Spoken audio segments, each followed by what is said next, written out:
أشرف أسباب لماذا لعن اليهود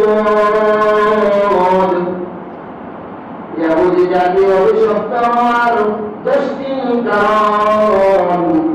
ইহুদি জাতীয় অভিশপ্ত হওয়ার কয়টি কারণ? শুরু হলে কয়টি কারণ? 10টি। শুরু করবে 10টি কারণ। সূরা নিসা 155 নম্বর আয়াত আল্লাহ তাআলা 1 নম্বর কারণ উল্লেখ করতেছেন, ফাবিমা লাকুলিহিম মিসাআহুম। 1 নম্বর অভিশাপ, তারা অভিশপ্ত হইল কেন? এই ইহুদি জাতি আল্লাহ তাআলা সূরা নিসার মধ্যে বলে দেন, ফাবিমা লাকুলিহিম মিসাআহুম, অবশেষে তারা অভিশপ্ত হয়েছে তাদের অঙ্গীকার ভঙ্গের কারণে। কিসের কারণে? কিসের কারণে শুনে বলে? অঙ্গীকার ভঙ্গের কারণে। এখন তো আমরা মসজিদে আসছি, আসলে বলে কারা নামাজ পড়বেন। আচ্ছা, মুসলমানদেরকে বলতেছি কারা নামাজ পড়বেন, আচ্ছা বললাম বলে মুসলমানদেরকে বলে যে আপনারা কি খাইছেন কিনা, এই এলাকার মধ্যে গোসল আছে কিনা, ইসলামী যত মাঠ আছে এদের থেকে কিছু অনুদান দিবে, বলে কিনা? কেউ বিচার দিবে, দিবে। আমি মসজিদে আসতে থেকে বলে যে নামাজ পড়বেন তারা, অঙ্গীকার কি? অঙ্গীকার যে নামাজ পড়বেন কিনা। বলে এখনই জাতীয় অভিশপ্ত হয়েছে কিসের কারণে? অঙ্গীকার ভঙ্গের কারণে। আর আমরা যে মসজিদে আসি আমরা কি করি? আমরা কি করি? মসজিদে যেরকম ভাবে 5 ওয়াক্ত নামাজে দেখবেন একটা এরকম দেখবেন 2 কাতার হয়, 3 কাতার হয়, 3 কাতার হয় না? কেন হয় না? জুমার দিন ফরজ, এবারে কি 5 ওয়াক্ত নামাজ ফরজ না? ফরজ কিনা? জুমার নামাজ 2 রাকাত ফরজ, আর 5 ওয়াক্ত নামাজ 5 বার ফরজ। এটা করতে হবে, সেটা তো কি হয়ে যাবে? কাফের হয়ে যাবে। নাউযুবিল্লাহ। ওয়ালিমা লাকুমিন মিসাআহুম, আল্লাহ তাআলা বলতেছেন অবশেষে তারা অভিশপ্ত হয়েছে অঙ্গীকার ভঙ্গের কারণে। হযরত মুসা আলাইহিস সালাম যখন বলতো আমার সাথে চলো যুদ্ধে, তখন ইহুদিরা অঙ্গীকার করার পরে অঙ্গীকার ভঙ্গ করত। আল্লাহ তাআলা এই জন্য বলে দিয়েছেন যে ইহুদি জাত হলো, ইহুদি জাত হলো অভিশপ্ত, তারা অঙ্গীকার ভঙ্গের কারণে। 2 নম্বর আল্লাহ তাআলা বলতেছেন ওয়াকুফরিম বিআয়াতিল্লাহ। আল্লাহ তাআলা বলতেছেন দুনিয়ার মানুষ ইহুদি জাতিরা 2 নম্বর হলো অভিশপ্ত হওয়ার কারণ হলো তারা আমার আয়াতের সাথে কুফরি করে, কুফরি করত, অবিশ্বাসী করত, কুফরি করত, এই জন্য তারা অভিশপ্ত হয়ে গিয়েছে। এগুলো আমাদের মধ্যে আছে কিনা? আমরা বলছি যে জিহাদ করতে হবে, দান করতে হবে, দান করি না, মুখটা কি করে এরকম লুটাইয়া রাখি, হাতে কি করে লুটাইয়া রাখি, বলি যে বলো যে ইসলামের জন্য যাইতে হবে, আজকে আন্দোলন আছে, সমাবেশ আছে, আজকে আমরা এই প্রতিবাদ করবো, আমরা যাই না। হয় কিনা? এরকম হয় কিনা? মেয়ে আছে কিনা? আমরা যদি ইমানদার মুসলমান দাবি করলে হবে না। এই সমস্ত কাজ থেকে বেরিয়ে আসতে হবে, এই সমস্ত কারণ অন্তর থেকে বের করে নিতে হবে। এগুলো আমাদের স্বভাব না, এগুলো স্বভাব হলো ইহুদির স্বভাব। ঠিক কিনা বলুন? ওয়াকুফরিম বিআয়াতিল্লাহ, পুরো একটা আয়াত যদি অস্বীকার করে কেউ, তার ঈমান থাকবে? আল্লাহ তাআলা পুরো একটা আয়াত যদি অস্বীকার করে যে এই আয়াত মানি না, নামাজ ফরজ এই আয়াত মানি না, রোজা ফরজ এই আয়াত মানি না, হজ ফরজ এই আয়াত মানি না, তার ঈমান থাকবে? ঈমান থাকবে না। আল্লাহ তাআলা বলেন যে তারা এই ইহুদি জাত আমার এই আয়াতকে অস্বীকার করেছে, এই জন্য তারা অভিশপ্ত হয়ে গিয়েছে। নাউযুবিল্লাহ। 3 নম্বর আল্লাহ তাআলা বলতেছেন ওয়াকাতিলুল আমবিয়া বিগাইরি হাক্ক, এই ইহুদি জাতি নবী রাসূলকে অন্যায়ভাবে হত্যা করেছে বিনা দোষে। তারা দাওয়াত দিতে গেছে, তাদেরকে ধরে হত্যা করেছে, কতল করেছে। নাউযুবিল্লাহ। হযরত ইয়াহইয়া আলাইহিস সালাম, হযরত জাকারিয়া আলাইহিস সালামকে এই ইহুদি জাত, এই ইহুদি সম্প্রদায় হত্যা করেছে। নাউযুবিল্লাহ। আমার নবী, আপনার নবী, বিশ্ব নবী, নবী মুহাম্মদ রাসূলুল্লাহ সকল নবী সাল্লাল্লাহু আলাইহি ওয়াসাল্লামকে তিনবার চেষ্টা করেছে এই ইহুদিরা হত্যা করার জন্য, কিন্তু আমার আল্লাহ তাআলা দেয় নাই। আল্লাহ তাআলা বলেন যে আমার প্রিয় নবী, আমার মাহবুব, আমার বন্ধুকে এই ইহুদি সম্প্রদায় হত্যা করেছিল ইয়াহইয়া আলাইহিস সালামকে, জাকারিয়া আলাইহিস সালামকে, কিন্তু শেষ নবী পয়গম্বর নবী মুহাম্মদ রাসূলুল্লাহ সাল্লাল্লাহু আলাইহি ওয়াসাল্লামকে তিনবার চেষ্টা করেছিল হত্যা করার জন্য। আল্লাহ তাআলা বলেন যে আমি আমার পয়গম্বরকে হত্যা করতে দেব না। আমার নবীকে আপনার নবীকে হত্যা করতে চেষ্টা করেছে, মানে দুনিয়া থেকে বিদায় করে দিবে, পারবে? পারবে? পারবে না। এক থেকে আল্লাহ তাআলা রাখছে যেহেতু বিশ্ব নবীকে খাতামুন নবীকে পারে নাই, খাতামুন নবীর সমস্ত উম্মতকেও হত্যা করতে পারবে না। তারা আবার বিজয় করবে, আবার বিজয় করবে, সারা পৃথিবীর মধ্যে তারা টিকে থাকবে, হকের উপরে, হকের জান থেকে বিজয় নিয়ে চলবে। সুবহানাল্লাহ। দেখা যাবে যে মুসলমান মিটিয়ে দিয়েছে না, মিটছে না, আরো কি শক্তি বাড়ছে, আরো কি শক্তি বাড়ছে, শক্তি বেড়ে গেছে, মুসলমানদের ইমানের শক্তি বেড়ে গেছে, জিহাদের শক্তি বেড়ে গেছে, মরণের শক্তি, শহীদ হওয়ার শক্তি বেড়ে গেছে। ঠিক কিনা বলো?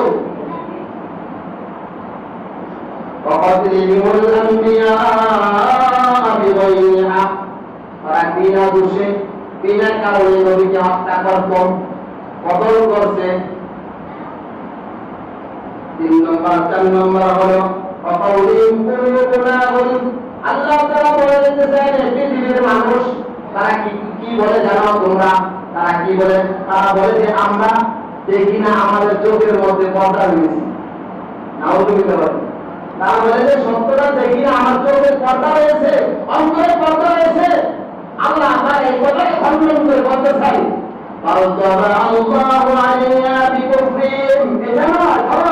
তাদের কুফরির কারণে তাদের অন্তরের মধ্যে মোহর মেরে দেওয়া হয়েছে। সুবহানাল্লাহ। তাদের কুফরির কারণে কি তাদের অন্তরের মধ্যে মোহর মেরে দেওয়া হয়েছে। 4 নম্বর। 5 নম্বর হলো তারা ব্যাপক আকারে তারা কি করতো? পাপাচার, জিনা ব্যভিচার এখনো করে করতেছে। তাহলে আমরা সজাগ না হলে তারা করতে থাকবে, আর সজাগ হলে তারা পারবে না, দুনিয়াতে থাকতে পারবে না। দুনিয়াতে থাকতে একমাত্র আল্লাহর একমাত্র খাস বান্দা, নবীর খাস উম্মত থাকতে দুনিয়ার মধ্যে তারা থাকতে পারছে না, পারবে না। আল্লাহ তাআলা তাদেরকে দুনিয়ার মধ্যে মিটিয়ে দিবেন। ঠিক কিনা বলুন?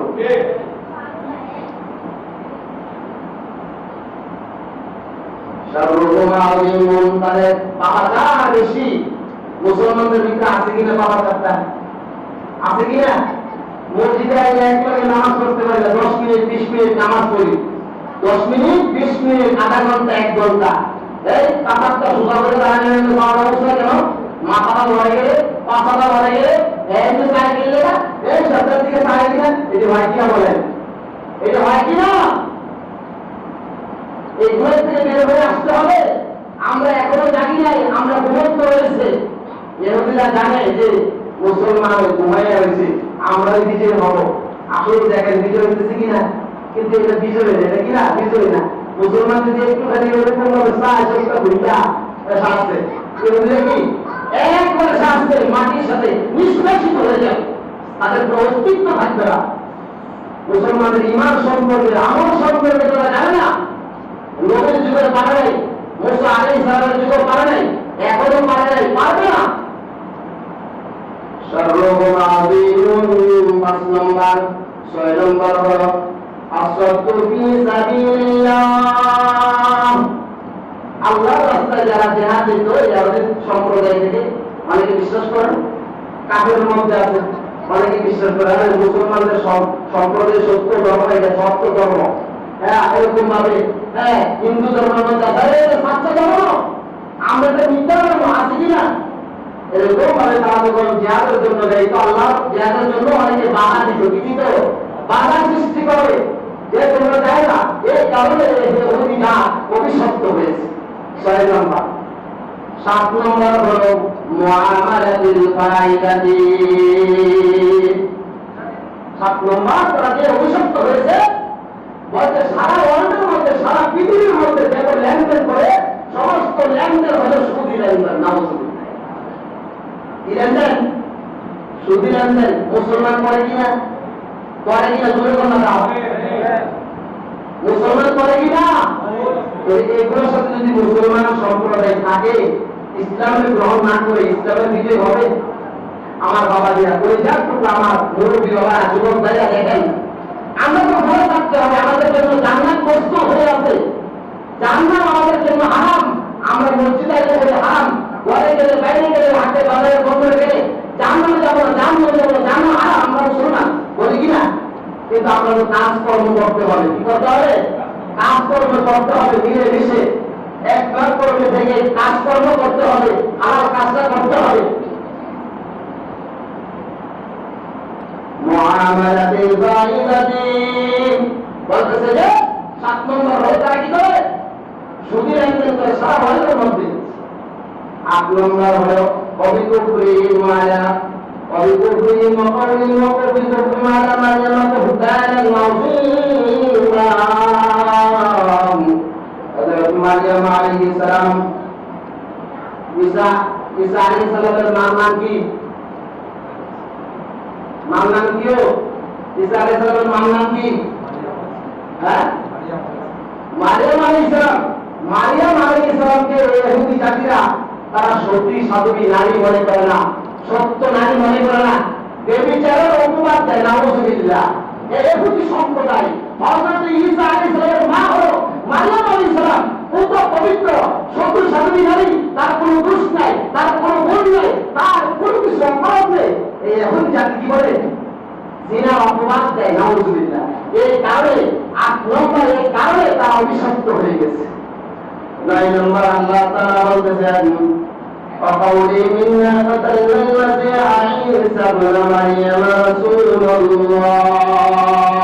তারা অভিশপ্ত হয়েছে এই কথা বলার কারণে, যে বলে যে আমরা ঈসা ইবনে মারইয়ামকে হত্যা করেছি, আল্লাহর রাসূলকে হত্যা করেছি। নাউজুবিল্লাহ। ঈসা আলাইহিস সালামকে হত্যা করতে পারবে? এটা মিথ্যা কথা। এই অপবাদের কারণে, স্বীকার করার কারণে, এই দলিল দেওয়ার কারণে তারা কি হয়ে গেছে? অভিশপ্ত জাতি হয়ে গেছে। 9 নম্বর। 10 নম্বর হলো আকু আমওয়ালাল আখিরিনা যুলমান। অপরের সম্পদগুলো তারা লুটতরাজ করে। কি করে? লুটতরাজ করে। অপরের সম্পদ, টাকা, জমি, টাকা পয়সা, অর্থ সম্পদ, এই ইহুদি জাতির জুলুমবাজি করে কি করে? দখল করে। এই বর্তমানে যে ইসরায়েল, এটা কোন দেশ না? কিনা দেশ না। এই দেশের থেকে, আপনার থেকে, আমার থেকে দেখেন না, মুসলমান শুক্রবারে এরকম ভাবে, বৃহস্পতিবারে বিভিন্ন সময় এসে বলে ভাই একটা টাকা দেন, আমার এই সমস্যা, এই সমস্যা, আমার মেয়ের করে বিয়া শাদী দেবো, আমি অচল, আমি সচল না, বলে কিনা? এই ইহুদি জাতিরা, এই হিটলার, আমরা জানি যে হিটলার নাকি? হিটলার 1940 হিজরিতে শেষ করছে। হিটলারে 60,000 এরকম ভাবে ইহুদি জাতিকে মেরে ফেলছে, এরকম ভাবে মাটির সাথে ধূলিসাৎ করে দিয়েছে, আর 2 লক্ষ ইহুদি জাতিকে রেখে দিয়েছে।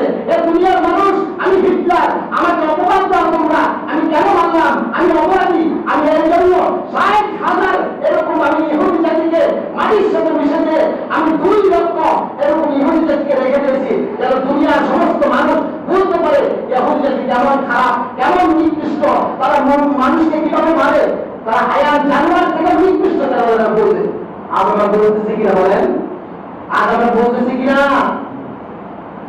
ইসরায়েল কোন রাষ্ট্র না, ইসরায়েলের চতুর্দিকে সব মুসলমান রাষ্ট্র। আরব আমিরাত, ইরাক, ইরান, ফিলিস্তিন, হামাস, গাজা, জর্ডান, এরকম ভাবে বিভিন্ন রাষ্ট্র রয়েছে। এই রাষ্ট্রগুলো চুপ করে রয়েছে, খামোশ রয়েছে। নাউজুবিল্লাহ বলেন। আল্লাহ তাআলা বলেন ইন্নাল মুনাফিকিনা ফিদ-দারকিল আসফালি মিনান নার। কোন মুসলমান যখন যুদ্ধে যায়, কোন মুসলমান যখন মারা যায়, তার পাশে না দেওয়া, তার পাশে না দাঁড়ানো, এটা একটা মত পোষণ করা যে আমি তোর পক্ষে নাই, তবে মানো। আর এই মতের কারণে সে মুনাফিকের কাতারে গেছে। ঠিক কিনা বলো? আরব আমিরাত, যুবরাজ সালমান, সে একটা সবচেয়ে বড় জালেম, সে সবচেয়ে বড় জালেম পৃথিবীর মধ্যে। সে এত ব্যয় বহন করে যে পৃথিবীর মধ্যে তার চলা ফেরা, তার ওঠা বসা, তার সফর করা যার যে প্লেনটা যে সফর করে যে প্লেনটা সবটা স্বর্ণের নাউজুবিল্লাহ বলে। অথচ এই স্বর্ণকে মুসলমান পুরুষের জন্য কি করা হয়েছে? হারাম করা হয়েছে। সে বিজাতির সাথে এরকম ভাবে চলাফেরা করে। যুবরাজ সালমান, এই জন্য দেখেন আমার বাংলাদেশের পরিযার টুকরা, আমার বাবা, আমার যুবক ভাইরা, সমস্ত ওয়ার্ডের দেখবেন আমার যুবক ভাইরা পরিযার টুকরা, যারা অর্থনীতি সচল করার জন্য এই সৌদি আরবে যায়, দেখেন কত রঙের কত ধরনের হেনস্থ হয়, ঠিক কিনা বলুন? সে জানে না? সে মুসলমানের পরে সে জানে কিনা? আল্লাহ তাআলা তাকে পরিপূর্ণভাবে হেদায়েতের নূর দান করুন, সবাই আমিন বলি। আমরা 10টা কারণ জানলাম। এই 10টা কারণ যদি আমাদের ভিতরে থাকে তাহলে আমরা কি আমাদের ঈমান থাকতো? ঈমান থাকবে? ঈমান থাকবে না। আল্লাহ তাআলা আমাদেরকে সকলকে মিলে মিশে একে অপরের সহযোগী করে, একে অপরের সহযুক্ত হয়ে সমাজকে, আমাদের পরিবার পরিজনকে কোরআন ও সুন্নাহ অনুযায়ী সাজানোর তৌফিক দান করুন, সবাই আমিন বলি। আরেকটা বিষয় আমরা জানি, আমাদের এই যে ঈমান আলী ভাই, উনি মাশাআল্লাহ অনেক ইসলামী আন্দোলনের সাথে, অনেক ইসলামী কাজের সাথে জয়েন আছে। আমরাও আছি। আমরাও আছি। তো দেখা যায় যে ইসলামী যে সমস্ত ফান্ডগুলো রয়েছে, এগুলো বিভিন্ন সময় যখন মুসলমান যখন যুদ্ধে যায়, মুসলমান যখন এরকম বিভিন্ন বিপদে পড়ে, এখন বর্তমানে যে বিপদরা, যে মুসিবতরা আমাদের মুসলমানদের জন্য যে আফসোসের বিষয়টা, সেটা হলো সবচেয়ে বড় আমাদের প্রাকান্ত। আমরা যে দুঃখিত, আমরা এত কষ্ট বেদনা, আমাদের সবচেয়ে বড় কষ্ট হলো ফিলিস্তিনের মুসলমান, আমাদের মুসলমান, লাগার মুসলমান একের পর এক মারা যাইতেছে, ঠিক কিনা বলো? তাদের পাশে কি আমরা দাঁড়ানোর দরকার আছে কিনা? তাদের পাশে আমরা কিভাবে দাঁড়াবো? আমরা দেখতে পারবো? যেতে পারবো না। কিন্তু একটা মাধ্যম আছে, সেটা হলো কি অর্থের মাধ্যমে কিছু কি করতে পারবো? সহযোগিতা করতে পারবো, যুদ্ধ করতে পারবো। এই জন্য আমার মুরব্বী বাবারা, যুবক ভাইয়েরা, দেখেন আজকে যদি আমার ছেলেটা, আপনার ছেলেটা যদি এরকম আগুনের মধ্যে পড়ে, পানির মধ্যে পড়ে, গাড়ির নিচে পড়ে, দেখেন এই কয়েকদিন আগে আমাদের মুসলমান এলাকার একটা গাড়ি ছেলে, ছোট্ট ছেলে, সে গাড়ির মধ্যে পড়েছে, তা হার ভেঙে গেছে। কত টাকা দেখেন, 60-70-80 হাজার টাকার মতন, আরো বেশি কমও হতে পারে। দেখেন সবাই নিজের পকেটের দিকে না তাকাইয়া, নিজের মায়ের দিকে না তাকাইয়া, নিজের পরিবার পরিজনের মুখের দিকে না তাকাইয়া, সবাই নিজের জান থেকে, নিজের মাল থেকে করে দান করছে কিনা বলেন? সহযোগিতা করছে। কিন্তু আমাদের সবচেয়ে বড় এখন সহযোগিতা করতে হবে এই ফিলিস্তিন হামাস জাতিবাসীর জন্য, ঠিক কিনা? আমরা যতটুকু পারি চেষ্টার মাধ্যমে করবো ইনশাআল্লাহ। দেখেন আমরা আজকে যত টাকা দান করবো, এই টাকাও আমাদের কাল কিয়ামতের ময়দানে সাক্ষী দেবে যে আল্লাহ এই এলাকার মধ্যে বাংলাদেশ কত দূর প্রান্ত করে আফসোস করছে, আন্দোলন করছে, বিক্ষোভ করছে, প্রতিবাদ চালাইছে। আল্লাহ তারা জানও দিয়েছে, মালও দিয়েছে। আল্লাহ ওদেরকে তুমি মাফ করে দাও।